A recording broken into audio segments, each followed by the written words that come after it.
Sasa mama soki mwana subi na mbetu obetiye. Soka subi lobi kuna okangie sunga fumba na loketo. Mena masisi bazo luka masuba na shasha po bazo teke lango batu kukamwa.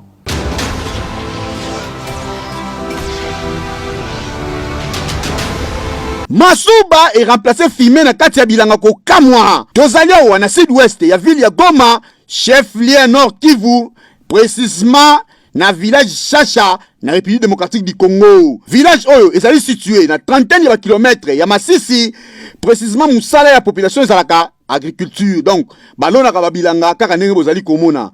Yango nde ezali principale priorité pour la population kasi le temps. Ha, mabele boyi bango. Mabele comme non favorable, ezoto salisu su ba produit te, ata ba boki ba graine, ata ba loni nini, ezo suka kaka bongo conséquence na yango, mabele comme sec pona bango production et kufi.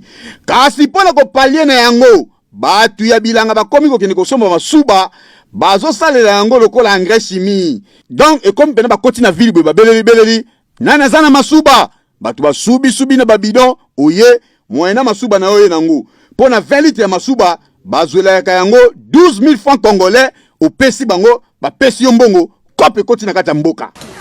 Totiaka ba plaque bond.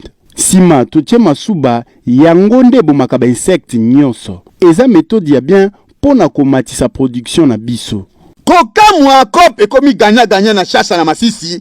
Donc pona ba agriculteur bien que bazo somba yango, bazo bénéficier na musana bango matière bango production na babilanga, kasi pe pona population et comme paiement cop pour na kozela la. Imaginez siko na kati ya ndaku, masuba nyonso na toilette ya buo, pia, ona kikoso ekota lisusu te.